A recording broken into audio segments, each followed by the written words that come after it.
So hello everyone and welcome back to the channel. तो उम्मीद है आप लोगों ने ब्लैक क्लोवर का लेटेस्ट चैप्टर पढ़ ही लिया होगा। इफ नहीं पढ़ा तो पढ़ लो या ऊपर शो हो रहे लिंक पर क्लिक करके वीडियो देख लो, क्योंकि आज का हमारा वीडियो चैप्टर 331 पर ही बेस्ड है। इस वीडियो में हम जूलियस एंड लूशियस दोनों पर ही चर्चा करेंगे कि आखिर ये इविल है या नहीं है, तो कौन है, जूलियस इविल है या लूशियस। तो वीडियो आगे बढ़ाऊँ उससे पहले ही लाइक की भीख मांग लेता हूँ, तो इस वीडियो को लाइक कर देना। एम करते हैं 400 लाइक्स के लिए। अगर ये एम आज के आज ही कंप्लीट हो गया तो तुम्हें जल्दी एक न्यू वीडियो देखने को मिल सकता है। तो देख क्या रहे हो, जल्दी से लाइक करो एंड वीडियो को एंड तक जरूर देखना, और देखने के बाद हो सके तो शेयर कर देना। तो चलिए अब शुरू करते हैं बिना किसी देरी के।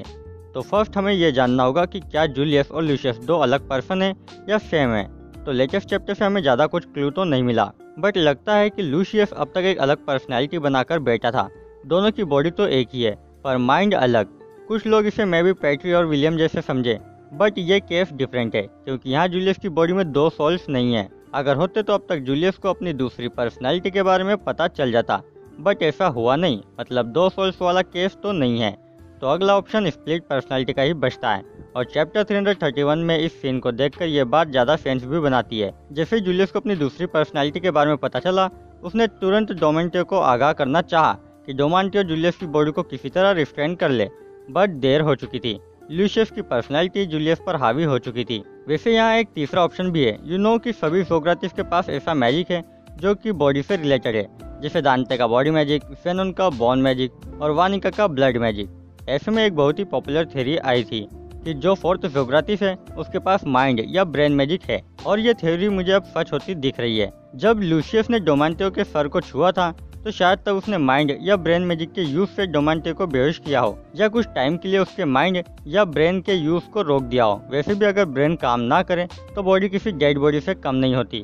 खैर, हमने जूलियस को तो देखा है कि वो दिल का बुरा इंसान नहीं है, और उसे कभी भी अपनी अलग पर्सनैलिटी लूशियस के बारे में पता नहीं चला, जिसका सबसे बड़ा रीज़न ये है कि लूशियस ने खुद पर इस तरह से माइंड या ब्रेन मैजिक का यूज़ किया था कि ओनली बहुत ही टायर्ड सिचुएशन में ही लूशियस के ब्रेन को सिग्नल मिले, जिससे वो जूलियस की पर्सनैलिटी को टेक ओवर कर ले। हालांकि प्रीवियस चैप्टर से सबको ये लग रहा होगा कि लूशियस ईविल है, बट मैं यहाँ कुछ ऐसी बातें रखना चाहूँगा जिससे हमें यह पता चले कि लूशियस असल में ईविल नहीं है, बल्कि वो बिल्कुल वैसा ही है जैसा कि जूलियस खुद को दिखाता है। यानी कि एक अच्छा और ऐसा पर्सन जो मेरिट पर विश्वास रखता है, जो काबिलियत को पहचानता है, जो भेदभाव नहीं करता बल्कि सबको एक समान मानता है। तो कैसे लूशियस एक अच्छा पर्सन है, उस पर बात कर लेते हैं। तो पूरा जो अभी स्पाइडर किंगडम में वॉर हुआ वो बिल्कुल लूशियस की प्रेडिक्शन के हिसाब से हुआ, और ये बात खुद एड्रामेलेक ने कंफर्म की है। वो यहाँ कहता है कि जैसा तुमने कहा था बिल्कुल सब वैसा ही हुआ। हो सकता है एड्रामेलेक को लूशियस ने ऑलरेडी फ्यूचर बता दिया, बट लूसीफेरो की पावर के सामने तो फेथ तक झुक जाती है, तो लूशियस का एकदम सही बताना मायने नहीं रखता। असल मायने में लूसीफेरो ही स्पाइडर किंगडम के बैटल में विनर रहा है। उसने कई बार कैप्टन, यामी, नास्ट, आफ्ता और पता नहीं कितनों को मारा होगा। अब तुम में भी सोचो कि ऐसा तो कहीं हुआ ही नहीं है, मैं ये सब कैसे कह सकता हूँ। तो देखो, आजकल एक थ्योरी बहुत प्रसिद्ध हो रही है जिसका रीज़न है क्लॉक टावर की क्लॉक। इस घड़ी में बैटल शुरू हुआ तब से टाइम आगे पीछे होते हुए दिखाया है। अब ये शायद से तबाता की मिस्टेक भी हो सकती है, क्योंकि ऐसा होना नॉर्मल है। बट अगर ये कोई मिस्टेक नहीं है तो लूसीफेरो का हारना, किसी भी कैप्टन का और आफ्ता का ना मरना, सब लूशियस सोक्रेटिस की वजह से ही हुआ है। वो शुरू से ही टाइम को मैनिपुलेट करते आ रहा है। जूलियस के मुताबिक उसने जो प्रेडिक्शन की थी उसमें क्लोर किंगडम तबाह हो सकता था और आफ्ता भी मर सकता था, पर ये आर्क एंड होने को आई। पर आफ्ता तो दूर की बात, पूरी आर्क में कोई भी नहीं मरा, क्योंकि पूरे वक्त लूशियस टाइम को मैनिपुलेट करे जा रहा था। इनफैक्ट आफ्ता और कैप्टन कई बार मरे हैं, बट लूशियस टाइम को रिवाइंड कर देता था। तो जूलियस की प्रेडिक्शन गलत नहीं थी, आफ्ता डेफिनेटली मरा था, एंड ये हमें फ्यूचर में डेफिनेटली देखने को मिलेगा जब आफ्ता एंड को फाइनली लूशियस से मिलेंगे। बट इस बात से ये साबित नहीं होता कि लूशियस एक्चुअल में ईविल नहीं है, और इस वीडियो का मोटिव ही ये है कि मैं साबित कर सकूं कि लूशियस ईविल नहीं है बल्कि एक अच्छा पर्सन है। लूशियस को गुड पर्सन साबित करता है उसका डेविल एस्टेरोथ। डिमोनोलॉजी में एस्टेरोथ को सबसे अच्छा डेविल बताया गया है। उसे बाकी सुप्रीम डेविल जैसे लूसीफेरो और बेल्जेबब की तरह ईविल नहीं बताया, और डिमोनोलॉजी में ऐसा भी कहा गया है कि एस्टेरोथ को केवल वही व्यक्ति समन कर सकता है जिसके पास गुड हार्ट हो। कोई अगर ईविल इंटेंशन के साथ इसे समन करे तो ये नहीं आएगा। तो इफ लूशियस सोक्रेटिस के पास एस्टेरोथ है मीन्स लूशियस ईविल नहीं है, बल्कि यहाँ उसके लुक को ईविल जानबूझकर दिखाया गया है ताकि हमें ये ईविल दिखे, हम इसे एज अ विलन देखें। एंड आई एम श्योर जब तक लूशियस मरेगा नहीं या कोई उसे रोकेगा नहीं, तब तक हमें लूशियस का गुड पार्ट नहीं दिखाएंगे। चैप्टर 331 में हमने देखा कि एड्रामेलेक पूरे टाइम लूशियस सोक्रेटिस के लिए ही काम कर रहा था। उसने लूसीफेरो को बिट्रे किया ताकि लूसीफेरो का डेविल हार्ट हासिल कर सके, सब लूसियस के कहने पर, क्योंकि लूसियस ने उसे फ्यूचर के बारे में ऑलरेडी बता दिया था। हालांकि फ्यूचर गलत भी हुआ तो लूसियस हर बार उसे चेंज कर देता था। उसने तब तक टाइम को रिवाइंड किया जब तक फाइट आफ्ता के फेवर में नहीं गई। जब तक लूसीफेरो हारे नहीं तब तक उसने टाइम मैनिपुलेशन बंद नहीं किया। एंड जब फाइनली लूसीफेरो हार गया एंड हाइड्रामेलिक दिल लेकर लूसियस के पास आया, तभी उसने अपनी ग्रिमर बंद करी। हमने जूलियस की ग्रिमर को कभी बंद नहीं देखा।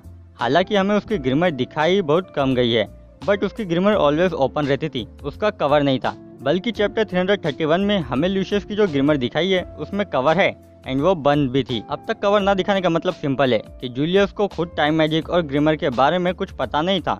जूलियस भी लूसियस की कठपुतली था। जूलियस की ग्रिमर कभी बंद नहीं हुई क्योंकि लूसियस हर वक्त टाइम मैजिक का यूज करता रहता था। याद है जब यूनो को पहली बार उसकी विंड स्पिरिट मिली थी, उस समय आफ्ता मौत के करीब था। यूनो बस किसी तरह आफ्ता को बचाना चाहता था, लेकिन यूनो लेट हो गया था। पर तभी टाइम रुक गया और विंड स्पिरिट बाहर आती है। हो सकता है कि ये विंड स्पिरिट के बहुत टाइम बाद अवेकन होने का इफेक्ट हो, बट टाइम को स्टिल रोकना मुझे इसके बस का नहीं लगता। मैं भी लूसियस ने ये किया हो ताकि आफ्ता ना मरे, क्योंकि फ्यूचर में उसे आफ्ता और एंटी मैजिक की जरूरत पड़ेगी। हो सकता है लूसियस तब उसी डंजन में मौजूद हो, क्योंकि वो बेहद बदल सकता है। बट ऐसा होना जरूरी नहीं है, क्योंकि वो दूर से बैठे बैठे भी टाइम को रोक सकता है। बट आफ्ता को लूसियस क्यों ही बचाएगा? अब यहाँ आती है एक थ्योरी एंड काफी interesting theory. What if Lucius जोग्रातीसी आफ्ता का फादर हो? It's crazy right? बट सुनो, मैं भी लूसियस लिचिटा से मिला, प्यार हुआ, बाद में लिचिटा प्रेग्नेंट हुई, पर तभी टाइम डेविल एस्टेरोथ ने लूसियस को समझाया हो कि डेविल्स का इस तरह इंसानों से ज्यादा लगाव लगाना सही नहीं है। अगर लूसीफेरो को पता चला तो बहुत बुरा हो सकता है, बट लूसीफेरो को तब तक पता चल गया था एंड इसलिए एस्टेरोथ को अंडरवर्ल्ड से बहिष्कार कर दिया हो एंड उसकी जगह मैजिकुला को दे दिया हो। एंड लूसीफेरो के कहने पर ही मैजिकुला ने समहाउ लिचिटा को कर्व कर दिया हो, जिससे वो दूसरे पर्सन्स और लिविंग बींग्स का माना और लाइफ फोर्स अब्सॉर्ब करने लगे, बिल्कुल हेनरी की तरह। इस तरह लूसियस भी लिचिटा के साथ नहीं रह सकता था। बाद में लिचिटा के 2 बच्चे हुए। फर्स्ट आफ्ता, जो हाफ ह्यूमन और हाफ डेविल था, यानी कि एक डेविल हाइब्रिड। तुमने आफ्ता के डेविल हाइब्रिड की थ्योरी तो सुनी ही होगी, कैसे आफ्ता एक डेविल हाइब्रिड है एंड इसी वजह से आफ्ता का फुल डेविल यूनियन में हमें एक हॉर्न ज्यादा देखने को मिला था। कंप्लीट डेविल यूनियन में आफ्ता के 5 हॉर्न्स थे, जो कि और किसी के पास नहीं है। तो फर्स्ट चाइल्ड आफ्ता और सेकंड लिबे, जो कि अंडरवर्ल्ड में पैदा हुआ। अब इतना तो हमें पता है कि डेविल्स अंडरवर्ल्ड में ही जन्म लेते हैं, पर कैसे ये नहीं पता, मे भी अंडे वगैरह से। तो कर्व की वजह से लिचिटा ने आफ्ता को चर्च के बाहर छोड़ दिया और खुद अकेले रहने लगी एंड तभी उसे कुछ दिन बाद लिबे मिला। और लिचिटा का ऐसा कहना कि सभी डेविल्स इविल नहीं होते मीन्स उसे लूसियस के डेविल होस्ट वाली बात पता थी। कुछ टाइम बाद लूसीफेरो ने लिचिटा को मार दिया एंड देन लूसियस को इसका पता चला एंड तभी से उसने लूसीफेरो से बदला लेने की सोची। उसी ने यामी और विलियम को ढूंढा बिकॉज उसे डार्क मैजिक और वर्ल्ड ट्री मैजिक चाहिए था। इसी से क्लिफोर्ड शुरू हो सकता था एंड अंडरवर्ल्ड का गेट खुल सकता था। एल्वी रीइंकार्नेशन आर्क में जूलियस इजीली पैट्रिक को हरा सकता था, पकड़ सकता था या मार भी सकता था, पर उस समय हमारे सामने जूलियस नहीं बल्कि लूसियस था। उसने विलियम को ना पकड़ा ना ही मारा, क्योंकि उसे अपने प्लान के लिए जो घटनाएं उस समय घट रही थी उसकी जरूरत थी। लूसियस जूलियस के रूप में शुरू से आफ्ता को देखते आया है। साथ ही जब उसे पता चला कि आफ्ता के पास एंटी मैजिक है तो उसे आफ्ता की सोच से लिबे का एहसास हो गया एंड उसे खुशी हुई कि उसके दोनों बेटे साथ हैं। डंजन में टाइम रोककर आफ्ता को बचाने वाला लूसियस था और आफ्ता को अपने सेकंड मिशन पर भी उसी ने भेजा, जहां आफ्ता को अपनी सेकंड स्वॉर्ड मिली।